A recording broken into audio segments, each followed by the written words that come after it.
ہم تو وہ بات کہیں گے جو اسلام کے اندر لکھی ہوئی ہے اور وہ غلط ہے، اور ریفرنس کے ساتھ کہیں گے، وداؤٹ ریفرنس کچھ بھی نہیں۔ تو کون کھڑا ہوگا؟ ابھی تک تو کوئی آیا نہیں۔ اتنے بڑی بڑی ڈیبیٹ کر چکا ہوں، میں بھی بہت کر چکا ہوں، بڑے بڑے جو دیکھنے میں عالم کہلاتے ہیں وہ ہنسی کا پاتر بن کے جاتے ہیں ہمارے پاس سے۔ پھر پہلے جو ہے 3 دیویاں ہوتی تھی جی محمد صاحب کے آنے سے پہلے، جی 3 دیویوں کی پوجا ہوتی تھی، لات، منات، اجا، یہ 3 دیویاں تھیں۔ محمد صاحب کے گھر میں سے بھی ان کی مورتیاں پائی گئی، یعنی کہ محمد صاحب کے آنے سے پہلے سعودی عرب کے اندر یا عرب کنٹریوں کے اندر ان مورتیوں کی پوجا ہوتی تھی، یہی دھرم تھا۔ محمد صاحب نے آ کے ان مورتیوں کو توڑا اور باقی اور مورتیوں کو بھی بہت مندروں کے اندر سے توڑا، اور یہ اپنا اسلام مذہب ایک تیار کر کے لوگوں کے سامنے اللہ کا نام لے کے رکھ دیا کہ یہ اللہ نے دیا ہے مذہب، یہ اللہ نے بھیجی ہے کتاب، جبکہ وہ کتاب ایک راجا کے لیے ہے، یعنی کہ جو ایک راجا ہے اس کتاب کے ذریعے وہ اپنا نظام چلا سکتا ہے، جیسے کہ ہمارے دیش کا راجا ہے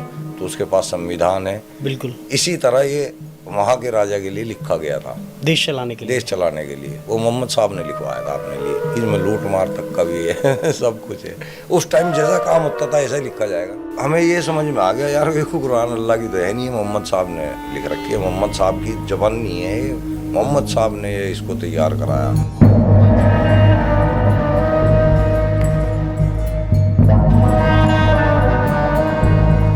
سوال یہ کہ یہ اللہ کی طرف سے آیا ہے، اس کا کیسے پتہ چلے گا؟ اس کا پتہ چلے گا محمد صلی اللہ علیہ وسلم کی زندگی سے، کہ آپ صلی اللہ علیہ وسلم کیا اس طرح کا کلام پیش کر سکتے ہیں یا نہیں کر سکتے، کیا آپ صلی اللہ علیہ وسلم نے کبھی جھوٹ بولا ہے یا نہیں بولا ہے، یا آپ کی شخصیت کیسی ہے۔ تو جب آپ دونوں چیزوں کو ملا لیں گے تو ثابت ہوگا کہ یہ اللہ کا کلام ہے۔ اچھا دیکھیے، یہ جو ہمیشہ بولتے رہتے ہیں نا کہ ایک لٹریچر کا گریڈ ہے، مطلب جو قرآن میں جو عربی ہے اس کا ایک بہت بڑا ایک کیا بولتے ہیں وہ گریڈ درجہ بولتے ہیں نا ہم ان کو، ہاں ہاں تو ایسا بولتے ہیں۔ ابھی دیکھیے ایسے بہت سارے مطلب اگر ہم لٹریچر کا اگر نوبل بھی لیتے ہیں، جس کو نوبل ملا ہے، تو ان کا لٹریچر کا یہ ایک بہت ہائی اسٹیٹس رہتا ہے، مطلب اگر ہم وہ پڑھتے ہیں نا تو ہم بھی شاک ہو جاتے ہیں کہ یار یہ بھائی یہ کیسے پڑھا ہے۔ ایک سمپل، چلو ہاں ایک سمپل پوئم بھی لے لے، ٹوئنکل ٹوئنکل لٹل اسٹار، تو دوسری نہیں بنا سکتے، کیونکہ وہ کیا ہے نا اس پرسن کی کریٹیوٹی ہوتی ہے، ہر ایک کا دماغ الگ ہوتا ہے۔ تو ہو سکے کہ محمد صاحب کا بھی ویسا کچھ دماغ ہو، وہ ایک اس لیول کا وہ کرتے ہوں گے، اس کو ایک پوئٹک طریقے سے لکھتے ہوں گے، ہم یہ کیوں نہیں سوچ سکتے؟ ٹھیک، آپ نے ایک اچھا سوال کیا ہے، اس کا جواب میں نے ابھی جو جن بھائی سے گفتگو ہو رہی تھی اس میں نے اس کا جواب ذکر کیا، وہ یہ کہ کوئی بھی پوئٹ، کوئی بھی لٹریری پرسنالٹی، کوئی رائٹر، جب کوئی اپنا یعنی کلام کمپوز کرتا ہے تو ہم اس کو کمپوز کرنا کہتے ہیں۔ میں نے لفظ بھی کمپوز اسی لیے استعمال کیا، اور اچھا کمپوزیشن میں آپ کو ٹائم لگتا ہے، پریپریشن لگتی ہے، آپ کئی اٹیمپٹس ہوتے ہیں، تو جا کر ٹوئنکل ٹوئنکل لٹل اسٹار بن کر آتا ہے، تو جا کر شیکسپیئر کا کوئی پلے بن کر آتا ہے، تو جا کر غالب اقبال کی پوئٹری بن کر آتی ہے۔ وہ کئی دن سوچتے ہوں گے، کئی مرتبہ لکھ کر پھاڑتے ہوں گے، اس کے بعد جا کر کہیں وہ فائنل ورژن آتا ہے۔ میں اور آپ اگر چھوٹے سے بھی ایک پیراگراف لکھتے ہیں تو ہم اس کی ایڈیٹنگ کرتے ہیں، ایڈیٹنگ کے بغیر کوئی چیز مارکیٹ میں نہیں آتی، کوئی چیز سوشل میڈیا پر یا پبلک میں نہیں آتی ہے، ہم ایڈیٹنگ کرتے ہیں۔ محمد صلی اللہ علیہ وسلم نے جو بھی کہا وہ فی البدیہہ کہا۔ فی البدیہہ کا مطلب ہے پرومپٹو، امیڈیٹلی۔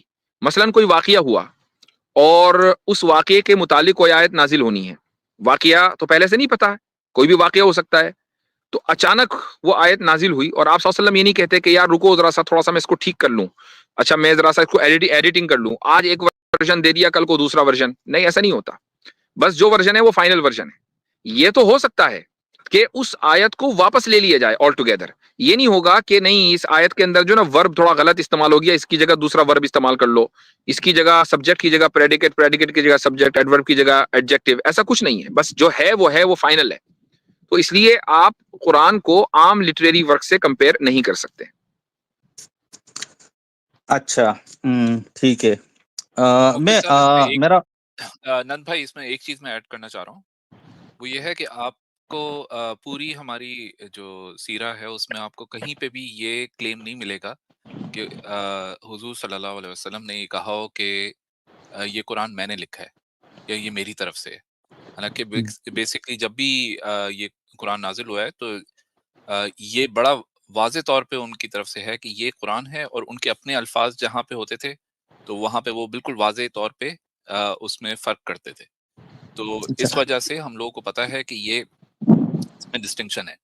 اور اچھا اگر آپ ہماری جو حدیث کی کتابیں ہیں اس میں پڑھیں تو جو ان کے الفاظ ہیں حضور صلی اللہ علیہ وسلم کے اپنے جو الفاظ ہیں وہ بڑے مختلف ہیں. قرآن کی جو الفاظ ہیں جس طرح اس میں جو اسٹرکچر ہے اس کا وہ سب کچھ اس سے بہت ڈفرینٹ ہیں. اچھا. اور جو مطلب انہوں نے ایک چیلنج کیا تھا کہ اس جیسی پہلے تو میں نے ایسا پڑھا ہے کہ پہلے انہوں نے ایک آیت بنانے کو بولا تھا, پھر کچھ لوگوں نے آیت بنا کے لائی, پھر اس کے بعد چیلنج آیا سورہ کا. تو کیا یہ صحیح ہے؟ مطلب اس میں کا نے الٹا, اس کا الٹا یہ اصل میں آپ لوگوں کو جو یہ جو ایکس مسلم ہے نا یہ گمراہ کرتے ہیں جھوٹ بول کے. اس کا الٹا ہوا ہے. سب سے پہلے یہ کہا گیا کہ ایک صورت اس جیسی کوئی بھی صورت آپ بنا کر لے آئیں, نہیں لا پایا کوئی. پھر یہ کہا گیا کہ چلو بھائی 10 آیتیں لے آؤ, ایک لمبی صورت نہیں 10 آیتیں لے آؤ. تو 10 آیتیں بھی نہیں لا پائے تو کہا چلو ایک ہی آیت لے آؤ. تو ایسا نہیں کہ 1 سے 10 اور 10 سے ایک چیپٹر, بلکہ چیپٹر سے 10 آیتیں, 10 آیتیں سے ایک آیت. چیلنج اس طریقے سے, اس کا یہ کرونالوجیکل آرڈر ہے. اچھا اوکے. تو اچھا تو الٹا ہے. Okay fine. ابھی دیکھیے ابھی جو ابو لہب کا جو واقعہ ہے وہ ایسا بولا جاتا ہے کہ مطلب وہ چوتھا سورہ ہے, مطلب ریویلیشن آرڈر کی طرف سے جائے تو چوتھا سورہ ہے.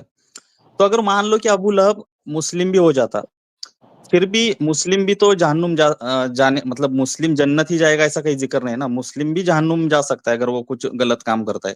تو یہ کیسے ثابت ہوگا کہ ابو لہب اگر اسلام قبول کر لیتا تو وہ فالسیفیکیشن ٹیسٹ ہوتی, یا پھر اس نے اللہ کو غلط ثابت کر دیا؟ یہ کیسے پاسبل ہے؟ یہ بات بالکل ٹھیک ہے کہ ایک مسلمان بھی جہنم میں جا سکتا ہے, لیکن یہ ذہن میں رکھنا چاہیے کہ کسی بھی مسلمان کے بارے میں یہ نہیں کہا جائے گا کہ یہ جہنمی ہے. ٹھیک ہے, یہ تو کہا جائے گا کہ ہاں بھائی ہو سکتا ہے کہ جہنم میں چلا جائے اپنے گناہوں کی وجہ سے, لیکن اگر یہ ڈکلیئر کر دیا جائے کہ یہ جہنمی ہے تو وہ ہمیشہ جہنمی رہے گا, اس سے نکل نہیں سکتا, وہ جنتی نہیں ہو سکتا کبھی بھی.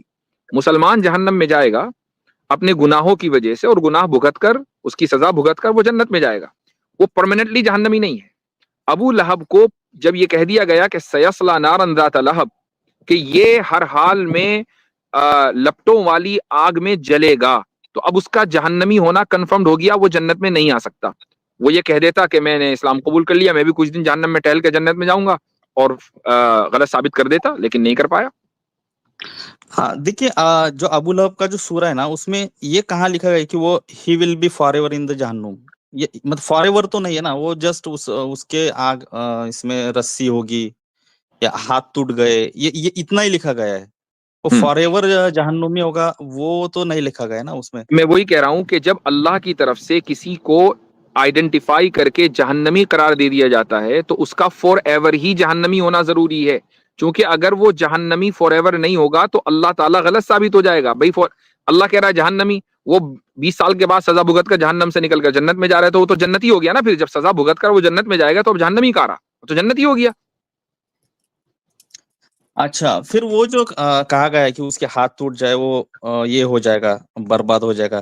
لیکن اگر ہم دیکھتے کہ وہ 10 سال تک تو اچھے یہ جی پائے, وہ تو مطلب وہ تو نہیں ہوا نا, ہاتھ ٹوٹ جائے یا پھر جو کچھ بھی ہو تو اللہ تعالیٰ نے کوئی وہ ٹائم برباد. فریم تو دیا نہیں. دوسری بات یہ کہ تبت یدا ابی لہب وتب, یہ جو یدا ابی ہاتھ اس کے ٹوٹے, یہ ایک عربک فریز ہے. ہاتھ اب مثلا میں کسی سے کہوں کہ تیرا ناس ہو, تیرا ستیہ ناس ہو, یا تیرے منہ میں کیڑے پڑے, کچھ اس طرح کہ بہت سی خواتین یا بوڑھی عورتیں جو ہیں وہ اس طرح کی تانے دیتی ہیں, رائٹ. تو یہ ہر زبان اچھا میں اس طرح کی چیزیں ہوتی ہیں, فریز ہوتے ہیں. اور اب اگر آپ یہ کہ بھائی آپ نے کسی کو کہا بھائی تیرے منہ میں کیڑے پڑے, اور آپ اگلے ہی گھنٹے ڈینٹسٹ کو بلائیں, ڈھونڈنے لگے اس کے منہ میں کیڑے پہ کدھر ہیں, کیڑے آئے تو ہے نہیں. یہ ایک فریز ہے, اس کا ایک مطلب ہے خاص کہ بھائی تمہاری ہلاکت تو تمہاری بربادی ہو, وہ ہلاکت اور بربادی اس کی ہوئی ہے. اچھا مفتی یہاں شاید سلپ آف ٹنگ ہو گیا تھا بیچ میں, شاید مس انڈرسٹینڈنگ نہ ہو جائے. ورس کی بات نہیں ہے شاید, سب سورہ یعنی برنگ ون سورہ لائک دس. ہاں میں نے کہا کہ پہلے سورہ ہے, پھر اس کے بعد 10 آیتیں ہیں, پھر اس کے بعد ایک آیت ہے. اچھا ایک ہے, ٹھیک ٹھیک. مفتی صاحب جہاں تک میری یادداشت وہ کرتی ہے تو پہلے ہے کہ آپ اس طرح کی کتاب لے کر آئیں, پھر 10 سورہ, اور پھر جی ایک سورہ کی بات ہے. ایک ہاں بالکل آپ صحیح کہہ رہے ہیں کہ پہلے اس جیسے کتاب لے کر آئیں, پھر اس کے بعد 10 ورسز کی 10 آیتوں کی بات ہے نا, 10 سورہ اس طرح کی 10 سورہ فَأْتُوا اور پھر بِعَشْرِ ایک سورہ. سُوَرٍ مِثْلِهِ فَأْتُوا بِعَشْرِ سُوَرٍ مِثْلِهِ 10 سورہ, اور پھر اس کے بعد فَأْتُوا بِسُورَةٍ مِثْلِهِ, یہاں پہ ایک سورہ. ٹھیک ہے, صحیح کہہ رہے ہیں آپ. جی ہاں, اچھا ہوا, تھینک یو فار کریکٹنگ می. تو دیکھیے مطلب یہ جو پوئٹری کا جو یہ اسٹینڈرڈ ہے تو وہ کون طے کرے گا؟ اگر مان لو کہ میں کچھ تو میرے لینگویج میں لاتا ہوں, اس کو کنورٹ تو کرتا یہ ہوں تو دنیا نے عربک میں. میرے بھائی آلریڈی طے کر ہی دیا نا. آپ کسی ایک بھی پوئٹ سے جو اس زبان کا پوئٹ ہے اس سے پوچھ لیں کہ بھائی آپ قرآن کی پوئٹری کو کس اسٹینڈرڈ کے اوپر دیکھتے ہیں. تو یہ میں اور آپ نہیں طے کر سکتے, چونکہ ہم پوئٹ نہیں ہیں اور قرآن پوئٹری نہیں ہے, تو یہ پوئٹ بھی طے نہیں کرے گا. ہاں, یہ کوئی ایکسپرٹ اگر ہوگا لٹریچر میں, وہ طے کرے گا کہ قرآن کا جو لٹریچر کا معیار ہے وہ کیا ہے. اب آپ یہ کہیں کہ جی نہیں, اگلا کوشچن آپ کے ذہن میں آ سکتا ہے کہ بھائی قرآن تو پھر عربی میں ہے, تو پھر تو یہ عربی طے کریں گے نا, ہم سنسکرت بولنے والے ہندی بولنے والے کیسے طے کریں گے. تو جی یہ سوال آپ کے ذہن میں آنے والا تھا یا میں نے ڈالا؟ یہ نہیں آیا 100%. آیا, ٹھیک ہے. یس تو 100%. یا وہ پہلے سے ہی ہے. وہ پہلے ٹھیک ہے, اب اس کا جواب بھی سن لیجئے. اس کا جواب یہ ہے کہ قرآن یا قرآن کے علاوہ کوئی بھی کتاب ہوتی, الہامی کتاب, چاہے وہ ویداز ہوں کہ وہ بائبل ہو, کچھ بھی ہو, وہ کسی نہ کسی ایک لینگویج میں تو ہوگی نا. وہ ساری ہاں لینگویجز کریکٹ. میں تو ہو نہیں سکتی. تو وہ جس لینگویج نہیں میں ہوگی آپ کے ذہن میں یہی سوال آئے گا کہ یار پھر یہ تو ہم کیسے سمجھیں. تو ہم تو کریکٹ. اس کی لٹریری بیوٹی کو یا لٹریری جو اسٹیٹس ہے اس کو نہیں سمجھ سکتے. تو اگر یہ ہوتا کہ نہیں, عربی زبان ایک ایسی زبان ہے جس کو سمجھا ہی نہیں جا سکتا, سیکھا نہیں جا سکتا, تب تو آپ یہ کہہ سکتے تھے. لیکن اگر آپ اس کی لٹریری بیوٹی کو سمجھنا چاہتے ہیں تو عربی زبان سیکھنا کوئی مشکل نہیں ہے, ہم نے سیکھی ہے. اور تھوڑی بہت بیوٹی کا بھی ہمیں بھی اندازہ ہو جاتا ہے جب ہم قرآن پڑھتے ہیں اور عام عربک کی کوئی پیسج پڑھتے ہیں, تو ہمیں زمین آسمان کا فرق نظر آتا ہے کہ قرآن نے دیکھو کس انداز سے اس بات کو کہا ہے, اور ایک عام آدمی جو ہے وہ اس نے اتنی لمبی لائنیں لکھی ہیں تب جا کے وہ اتنی مختصر سی بات کر پایا ہے. تو ہم حالانکہ پیدائشی عرب نہیں ہیں, ہمارا ہم گھر میں عربی زبان نہیں بات کرتے ہیں, لیکن ہم نے عربی سیکھی ہے تو ہم اس چیز کو سمجھ پا رہے ہیں. وہ آپ بھی سیکھ سکتے ہیں, کوئی بھی سیکھ سکتا ہے. صحیح بات ہے. ہاں ٹھیک ہے. واجدی صاحب اور لاسٹ میں بولنا چاہوں گا, آپ نے ایک دھرو راٹی کا ریبٹل کیا تھا کہ جی مطلب آپ نے ایک ایگزامپل دیا تھا, وہ انہوں نے بولا تھا نا کہ ہم امیج کے تھرو ہمارے دادا جی کو پتا جی کو یاد کرتے. تو آپ نے ایک ایگزامپل دیا تھا کہ راہل گاندھی کو بھی داڑھی ہے اور نریندر مودی جی کو بھی داڑھی ہے, تو پھر آپ اس کو یہ بول سکتے ہیں کیا. اور آپ نے یہ بھی بولا تھا کہ گاڈ ایک کنسپٹ ہے, مطلب اللہ جو ہے تو ایک کنسپٹ ہے, آپ کنسپٹ کو کیسے یہ کر سکتے ہو, امیج میں لا سکتے ہو. یہ مورتی پوجا کے بارے میں آپ نے وہ ریبٹل دیا تھا.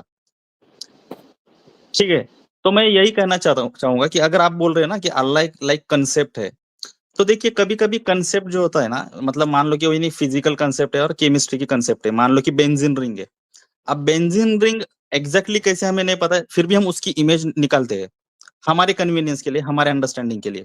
ہمیں نہیں پتا وہ ایگزیکٹلی کیسے ہے, وہ مائکروسکوپ لگانا پڑے گا یا پھر اور کچھ تو انسٹرومنٹ لگانے پڑے گے, پھر بھی ہمارے انڈرسٹینڈنگ کے لیے ہم ڈائیگرام نکالتے ہیں. تو یہ ایگزامپل یہاں پہ فٹ بیٹھ سکتا ہے نا کہ ہم کانسیپٹ کا کچھ تو اگر ڈائیگرام نکال رہے ہیں اور اس کے تھرو ہم سمجھ رہے ہیں, تو یہ شرک کیسا ہوا. By concept I mean faith اور عقیدہ. ٹھیک ہے, عقیدے کا لفظ زیادہ سوٹیبل ہے. تو خدا جو ہے اور خدا کے اوپر ایمان رکھنا, یہ ایک عقیدہ ہے. خدا کا موجود ہونا, ایگزسٹنس آف گاڈ, ایک عقیدہ ہے. عقیدے کو جب آپ ویژولائز کرتے ہیں اور اس کی کوئی تصویر بناتے ہیں, تو یہاں یہ ضروری ہوتا ہے کہ وہ جو امیج ہے وہ 100% ایکوریٹ ہو. خصوصاً جبکہ جس ذات کے اوپر آپ عقیدہ رکھ رہے ہیں وہ ذات یہ کہہ رہی ہے کہ نہ میری کوئی تصویر ہے, نہ ہی کوئی میری تصویر بنا سکتا ہے, نہ ہی مجھ جیسا کوئی ہے. ٹھیک ہے, اب آپ نے جو مثال دی ہے وہ مثال لے لیں, یا آپ درخت کے اوپر سے ایپل گرتے ہوئے مثال لے لیں کہ جی اس کے ذریعے آپ مثلاً کیا کہتے ہیں اس کو, جو کشش گریوٹی ہے, ہاں, تو گریوٹی کو آپ سمجھاتے ہیں. تو جی ایپل گر رہا ہے نیوٹن صاحب کے اوپر, اب ایسا تو ہے نہیں کہ اگر آپ نے ایپل کی جگہ مثلاً کوئی پتھر گرانا شروع کر دیا تو ایپل کی توہین ہو جائے گی, یا ایپل یہ کہہ رہا تھا بھائی میں ہی گر سکتا ہوں اور کوئی نہیں گر سکتا, یا نیوٹن نے یہ دعویٰ کیا تھا ایپل صرف میرے ہی اوپر گر سکتا ہے, کسی اور کے اوپر نہیں گر سکتا. یہ سارے دعوے نہیں ہیں. ٹھیک ہے, وہاں خدا یہ کہہ رہا ہے کہ میری کوئی امیج نہیں ہے, میری کوئی امیج بنا نہیں سکتا, مجھ جیسا کوئی نہیں ہے, اب آپ اگر اس کو ویژولائز کریں گے تو آپ نے خدا کے اس حکم کی خلاف ورزی کی ہے، اور یہ خلاف ورزی صرف ایسا نہیں ہے کہ یہ مسلمان ہی کے اوپر اپلیکیبل ہوگی. کیا ویداز میں اور ہندو اسکرپچرز میں یہ باتیں نہیں لکھی ہوئی ہیں کہ خدا جو ہے وہ اس جیسا کوئی نہیں ہے، وہ اس کی کوئی امیج نہیں ہے؟ یہ ساری باتیں تو پنڈت دیانند سرسوتی نے بھی ویداس کے حوالے سے اپنی کتاب میں جگہ جگہ لکھی ہوئی ہیں. لیکن موسٹ آف دا پاپولیشن یہ نہیں مانتی ہے نا. کیوں؟ دیکھیے مطلب نہ ماننے ابھی سے یہ قرآن ثابت نہیں ہوتا کہ وہ بات صحیح ہو گئی. مثلا موسٹ آف دا پاپولیشن جو ہے اگر جرمنی کے دور میں، نازی کے دور میں ہٹلر کو صحیح مانتی تھی تو کیا ہٹلر صحیح ہو گیا؟ نہیں. آج آپ اس کو غلط مان رہے ہیں. اس لیے نہیں غلط مان رہے ہیں کہ موسٹ آف دا پاپولیشن دنیا کی غلط مان رہی ہے، بلکہ اس کے کرتوتوں کی وجہ سے غلط مان رہے ہیں نا. اچھا جی حضرت یہ غلط ہے نند بھائی آپ کی بات کی، زیادہ پاپولیشن نہیں مانتی. زیادہ پاپولیشن مانتی ہے کہ وہ نراکار ہے، ساری پاپولیشن مانتی ہے وہ نراکار ہے، لیکن اس کے ساتھ کہتے ہیں کہ وہ شاکار بھی ہے. لیکن نراکار ہونا بنیادی ہے، اس کو سب مانتے ہیں. بہت سارے لوگ نبوت نہیں مانتے نا، کہ بھائی ہوگا اللہ خدا، لیکن اس کی نبوت کو نہیں مانتے. کس کی دوبارہ بولیں. بہت سارے لوگ ہاں دیکھیے بہت سارے لوگ تو مطلب گاڈ میں بلیو کرتے ہیں، لیکن یہ نہیں بلیو کرتے کہ وہ کوئی نبی بھیجتا ہے، یہ میسنجر ایک الگ بھیجتا ہے. ٹاپک ہو گیا میرے بھائی. ہاں آپ نے شروع میں یہ سوال کیا کہ دھورو راٹھی کے تعلق سے کہ جی میں نے یہ جواب دیا تھا، تو ایک عقیدے کو اگر ویژولائز کیا جا سکتا ہے تو یہ شرک کیسے ہو گیا، اس کا میں نے جواب دے دیا. اور آپ کا یہ اچھا کہنا کہ اکثریت جو ہے وہ یہ مانتی ہے، تو ہمارے توحید بھائی نے جو بات کہی وہ بھی صحیح ہے. لیکن میں اگر تھوڑی دیر کے لیے مان بھی لوں کہ میجورٹی یہی مانتی ہے کہ خدا کی تصویر بن سکتی ہے، تو میجورٹی کے کسی بھی چیز کے ماننے سے کوئی فرق، کسی چیز کا صحیح ہونا یا غلط ہونا آپ میجورٹی سے طے نہیں کریں گے. یہ چیز ڈیموکریسی میں تو چل جاتی ہے کہ بھائی کون آئے گا، بھائی جس کے پاس زیادہ ووٹ ہیں وہ آئے گا. لیکن مجھے ایک بات بتائیے کہ کیا اگر آپ نے کسی ایک پارٹی کو دنیا کے کسی بھی ملک میں زیادہ ووٹ دے کر حکومت میں بٹھا دیا تو یہ کیا ضروری ہے کہ وہ پارٹی مورل ہو؟ وہ پارٹی بہت زیادہ کرپٹ اور امورل بھی ہو سکتی ہے. ہو سکتی ہے. ہاں کریکٹ. یس. اور واجد صاحب ایک بات بتائیے کہ گستاخ رسول کی اگر جو سزا ہے وہ اگر کوئی مسلمان بولتا ہے کہ یہ موت نہیں ہو سکتی، مطلب نہیں ہونی چاہیے، غلط ہے، تو کیا وہ مسلم رہتا ہے یا نہیں رہتا ہے؟ دیکھیں یہ بہت ہی زیادہ ایک سبجیکٹو چیز ہے، ڈیپینڈ کرتا ہے کہ سچویشن کیا ہے. مثلا ہمارا جو موقف ہے اور کنسسٹنسی کے ساتھ ہمارا موقف ڈے ون سے یہ ہے کہ گستاخ رسول کی جو بھی سزا ہے وہ گورنمنٹ طے کرے گی، وہ انڈیویجول طے نہیں کر سکتا. میں اور آپ نہیں طے کر سکتے، پاکستان یا افغانستان یا بنگلہ دیش کا کوئی بندہ طے نہیں کر سکتا کہ گستاخ رسول کی کیا سزا ہوگی. یہ سزا حکومت طے کرے گی اور حکومت ہی نافذ کرے گی، انڈیویجول نافذ نہیں کر سکتے. یہ نہ یہ سزا نہ کوئی اور سزا.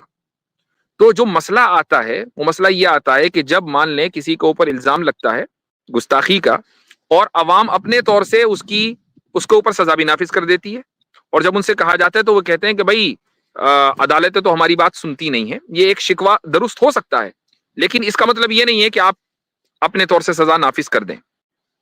تو اگر یہ کانسیپٹ کلیئر ہو جائے تو اب کوئی اعتراض نہیں ہے، چونکہ سزا تو ہر طرح کی ہے. ہاں تو دیکھیے اس جو گورنمنٹ ہے، اگر اسلامی گورنمنٹ آتا ہے تو وہ تو طے قرآن اور حدیث کے اوپر ہی وہ طے کرے گا وہ جو ہے. تو مطلب ایک مسلم کے طور پہ وہ کیا تھنک کرے گا کہ ٹھیک ہے اس کی سزا موت ہونی چاہیے نہیں ہونی چاہیے. جی ہاں. اگر وہ بولتا ہے کہ نہیں یار مطلب گستاخی کی سزا ٹھیک ہے، زیادہ سے زیادہ آپ 5 سال کی جیل دے دو، ٹاڑا لگاؤ، پوٹا لگاؤ، لیکن موت مت دو. موت دینا ایک غلط بات ہے اگر یہ ایسا عقیدہ ہے اس کا. ایک اگر ایک اسلامی گورنمنٹ ہے اور یہ ثابت ہو جاتا ہے کہ ایک بندہ نہ صرف یہ کہ گستاخ ہے بلکہ اپنی گستاخی کے اوپر جمع ہوا ہے، پراؤڈ گستاخ ہے، تو اس اسلامی حکومت کو یہی سزا نافذ کرنی چاہیے، ورنہ پھر وہ اسلامی حکومت کہیں کی. میں نے اسی لیے کہا کہ ایک کیس جو ہوتا ہے وہ سبجیکٹ، وہ پرسن ٹو پرسن ڈیفر کرتا ہے. مثلا ایک اسلامی گورنمنٹ ہے، سعودی عرب ہے مثلا، تھوڑی دیر کے لیے مان لیں، یا افغانستان ہے یا کہیں بھی، وہاں پر ایک کیس آیا. ایک پلینٹف نے دعویٰ کیا کہ فلاں آدمی نے میرے سامنے محمد صلی اللہ علیہ وسلم کی گستاخی کی ہے. وہ آدمی یہ کہہ رہا ہے کہ نہیں جی میں نے گستاخی نہیں کی ہے، میں نے صرف یہ سوال اٹھایا کہ آپ صلی اللہ علیہ وسلم کی مثلا اتنی شادیاں کیوں ہوئیں، یہ میں نے صرف سوال اٹھایا، یہ گستاخی نہیں ہے. تو اب اسلامی حکومت اس آدمی کو لٹکا دے، یہ درست نہیں ہے، چونکہ یہ واقعی گستاخی نہیں ہے، یہ سوال ہے. لیکن گستاخی کا پتہ چل جاتا ہے ایک ٹون سے کہ سامنے والا سوال نہیں کر رہا ہے شادیوں کے اوپر بلکہ وہ توہین کر رہا ہے. تو اگر وہ رسول اکرم صلی اللہ علیہ وسلم کی کھلے عام توہین کرے گا تو اس ملک کے کانسٹیٹیوشن کی جو فنڈامنٹل ویلیو ہے دراصل اس نے اس کے خلاف بغاوت کی ہے, اور بغاوت کی سزا تو جتنی سخت ہونی چاہیے اتنی اس کو سزا ملنی چاہیے.